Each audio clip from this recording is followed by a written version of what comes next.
اچانک کنوے کے اندر سے کسی کی ہنسنے کی ہولناک آواز آئی۔ وہ آواز اتنی تیز تھی، ایک صبح جب زاہد کی ماں نے گھر کا مین دروازہ کھولا تو وہ خوف سے چیخ پڑی۔ دروازے کے باہر وہی ایک چھوٹا اور خاموش گاؤں تھا۔ اس گاؤں کے مضافات میں ایک پرانا اور ویران کنواں تھا۔ گاؤں کے لوگ کہتے تھے کہ اس کنویں میں ایک بدروح رہتی ہے، اس لیے کوئی بھی رات کے وقت وہاں نہیں جاتا تھا۔ گاؤں میں زاہد نامی ایک نوجوان رہتا تھا جو بہت ضدی اور ناڈر تھا۔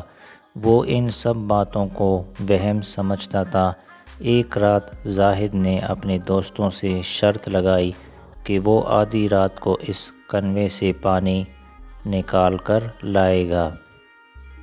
دوستوں نے اسے بہت روکا مگر وہ نہ مانا۔ رات کے 12 بجے زاہد ہاتھ میں بالٹی اور رسی لیے کنویں کی طرف چل پڑا۔ ہر طرف گہرا اندھیرا اور خوفناک خاموشی تھی، صرف گیدڑوں کے رونے کی آوازیں آ رہی تھی۔ جب وہ کنویں کے پاس پہنچا تو وہاں کی ہوا اچانک بہت ٹھنڈی ہو گئی۔ زاہد نے ہمت کی اور بالٹی کو کنویں کے اندر پھینک دیا۔ بالٹی پانی سے ٹکرائی، لیکن جیسے ہی اس نے رسی کو واپس کھینچنا شروع کیا، اسے رسی بہت بھاری محسوس ہوئی۔ اچانک کنویں کے اندر سے کسی کی ہنسنے کی ہولناک آواز آئی۔ وہ آواز اتنی تیز تھی کہ زاہد کے کان بجنے لگے۔ اس نے ڈرتے ڈرتے کنویں کے اندر جھانکا۔ کنویں کے سیاہ پانی میں اسے اپنا عکس نظر نہیں آیا، بلکہ دو سرخ چمکتی ہوئی آنکھیں نظر آئیں جو اسے گھور رہی تھی۔ دیکھتے ہی دیکھتے پانی سے ایک کالا اور لمبا ہاتھ باہر نکلا اور اس نے زاہد کی بالٹی کو پکڑ لیا۔ خوف کے مارے زاہد کے ہاتھ سے رسی چھوٹ گئی، اس کے جسم میں کپ کپی طاری ہو گئی۔ وہ اپنی بالٹی وہیں چھوڑ کر گاؤں کی طرف بھاگا۔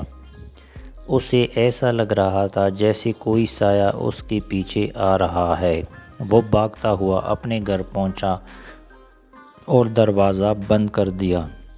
اس واقعے کے بعد زاہد کو شدید بخار ہو گیا اور اس نے دوبارہ کبھی کسی بزرگ کی بات کو جھٹلانے کی ہمت نہیں کی۔ اس ہولناک رات کے بعد زاہد 3 دن تک شدید بخار میں مبتلا رہا۔ وہ نیند میں بار بار چمکتی ہوئی سرخ آنکھیں دیکھ کر چیخ اٹھتا۔ چوتھے دن بخار تو اتر گیا، لیکن زاہد اب بدل چکا تھا۔ وہ بالکل خاموش رہتا اور گھنٹوں اپنے کمرے کی کھڑکی سے باہر ویرانے کی طرف دیکھتا رہتا۔ اسے لگتا کہ وہ کالا سایہ اب بھی دور کھڑا اسے بلا رہا ہے۔ ایک صبح جب زاہد کی ماں نے گھر کا مین دروازہ کھولا تو وہ خوف سے چیخ پڑی۔ دروازے کے باہر وہی رسی اور لوہے کی بالٹی رکھی ہوئی تھی جو زاہد کنویں پر چھوڑ آیا تھا، لیکن بالٹی کے اندر پانی نہیں بلکہ کالا اور بدبودار کیچڑ بھرا ہوا تھا۔ زاہد یہ دیکھ کر کانپنے لگا، کیونکہ وہ جانتا تھا کہ یہ کنویں کی بدروح کا پیغام تھا۔ زاہد کی حالت دیکھ کر اس کے والد گاؤں کے ایک بزرگ اور عالم دین بابا رحیم کے پاس گئے۔ بابا رحیم نے پوری بات سنی اور گہری سانس لے کر کہا، زاہد نے اس بدروح کو بیدار کر دیا ہے۔ اگر ہم نے اب کچھ نہ کیا تو وہ زاہد کو اپنے ساتھ لے جائے گی۔ بابا رحیم نے زاہد کے گلے میں پہنانے کے لیے ایک تعویذ دیا اور کہا کہ آج رات زاہد کو اکیلا مت چھوڑنا۔ اسی رات 12 بجے اچانک تیز اور ٹھنڈی ہوا چلنے لگی۔ گھر کے تمام چراغ خود بخود بجھ گئے۔ زاہد کے کمرے کی کھڑکی کی زور سے کھلی اور وہی ہولناک کالا سایہ کھڑکی کے باہر نمودار ہوا۔ اس کی سرخ آنکھیں اندھیرے میں چمک رہی تھی۔ اس نے اپنا لمبا ہاتھ زاہد کی طرف بڑھایا۔ زاہد خوف سے بالکل بے حس و حرکت ہو گیا۔ ٹھیک اسی وقت بابا رحیم کمرے میں داخل ہوئے۔ انہوں نے بلند آواز میں قرآنی آیات کی تلاوت شروع کر دی۔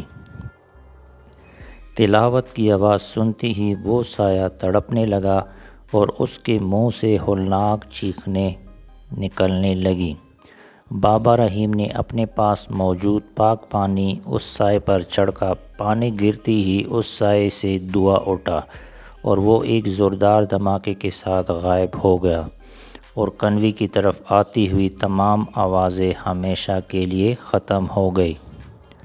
اس رات کے بعد گاؤں کا وہ پرانا کنواں ہمیشہ کے لیے سوکھ گیا اور زاہد نے ہمیشہ کے لیے توبہ کر لی۔ دوستو، اگر آپ کو یہ کہانی اچھی لگی تو ہمارے چینل کو لازمی سبسکرائب کریں۔ شکریہ۔